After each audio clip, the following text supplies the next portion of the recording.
അദ്ദേഹത്തെ social media വഴിയാണ് പരിചയപ്പെട്ടത്. ആദ്യമായിട്ട് എങ്ങനെയായിരുന്നു അദ്ദേഹം സംസാരിച്ചു തുടങ്ങിയത്? ആദ്യം സംസാരിച്ചു തുടങ്ങിയപ്പോൾ തന്നെ ഇത്തരത്തിലുള്ള ആറ്റിറ്റ്യൂഡിലേക്കാണ് വന്നത്. അതായത് എന്നെ നേരിട്ട് കണ്ടിട്ട് പോലുമില്ല, എനിക്ക് മെസ്സേജുകൾ അയക്കുകയാണ് ചെയ്തത്. അപ്പോൾ തന്നെ മോശം രീതിയിൽ മെസ്സേജ് അയച്ചപ്പോൾ അതെനിക്ക് വളരെ ഷോക്കിംഗ് ആയിരുന്നു. കാരണം ഇങ്ങനെ ഒരാളിൽ നിന്ന് നമ്മളത് പ്രതീക്ഷിക്കുന്നില്ല. നല്ലൊരു സൗഹൃദമാണ് പ്രതീക്ഷിച്ചു കഴിഞ്ഞപ്പോഴും അദ്ദേഹം പറഞ്ഞത് പ്രമാദമായ സ്ത്രീപീഡന കേസിലൊക്കെ പെട്ട രാഷ്ട്രീയ നേതാക്കന്മാർക്ക് എന്ത് സംഭവിച്ചു എന്നോട് ചോദിച്ചു. ചാനൽ ചർച്ചകളിലൊക്കെ സജീവമായ മുഖമാണ്. എല്ലായിടത്തും സജീവമായിട്ട് നിൽക്കുന്ന ആൾ തന്നെയാണ്. ചാനൽ ചർച്ച ആണെങ്കിലും ഇതിലാണെങ്കിലും സമരമുഖങ്ങളിലാണെങ്കിലും എല്ലായിടത്തും സജീവമായിട്ട് നിൽക്കുന്ന ഒരു നേതാവാണ്. അത് ഞാൻ 5 സ്റ്റാർ ഹോട്ടലിൽ റൂം എടുക്കാം വരണം എന്ന് പറഞ്ഞു. അപ്പം ഞാൻ ശരിക്കും ഫയർ ചെയ്തു, നന്നായിട്ട് ഫയർ ചെയ്തു. അതിനുശേഷം കുറെ നാൾ പിന്നീട് പ്രശ്നം ഉണ്ടായിരുന്നില്ല. പിന്നെ വീണ്ടും അത്തരത്തിലുള്ള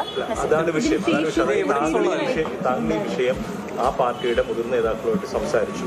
അതിനുശേഷവും ഈ വ്യക്തിയിൽ നിന്ന് മോശം അനുഭവം ഉണ്ടായെന്ന് പറയുമ്പോൾ എക്സ്പോസ് ചെയ്യപ്പെടേണ്ടതല്ലേ? എക്സ്പോസ് ചെയ്യപ്പെടണം എന്നുള്ളത് കൊണ്ട് തന്നെയാണ് ഞാൻ ഇത്രയുമെങ്കിലും ഒക്കെ പറയാൻ തയ്യാറായത്. എക്സ്പോസ് ചെയ്യപ്പെടണം.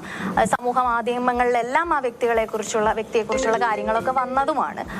അപ്പൊ അത് തന്നെ ഹൂ കെയേഴ്സ്. അതാണ് എന്നെ സംബന്ധിച്ച് ഇത് എനിക്ക് വ്യക്തിപരമായിട്ടൊരു പ്രശ്നമേ അല്ല. ഞാൻ അതുകൊണ്ട് തന്നെയാണ് കേസായിട്ട് ഒന്നും മുന്നോട്ട് പോകാണ്ടിരുന്നത്.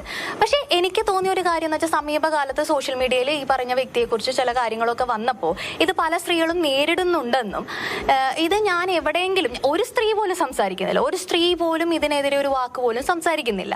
അപ്പോൾ എനിക്ക് തോന്നി ഞാനത് സംസാരിക്കുന്നതിൽ തെറ്റില്ല എന്ന് തോന്നി. പക്ഷെ എനിക്ക് പേഴ്സണലി അങ്ങനെ പ്രശ്നങ്ങളില്ലാത്തത് കൊണ്ട് തന്നെയാണ് ഞാനത് ടേക്കപ്പ് ചെയ്യാത്തത്. അത് ടേക്കപ്പ് ചെയ്യേണ്ടത് അത്തരത്തിൽ പ്രശ്നങ്ങൾ നേരിട്ടു എന്ന് പറയപ്പെടുന്ന സ്ത്രീകളാണ്. അങ്ങനെയുള്ള സ്ത്രീകൾ ഉണ്ടെന്നുള്ളത് ഞാൻ പല ഫ്രണ്ട്സിൽ നിന്നും മനസ്സിലാക്കുന്നു.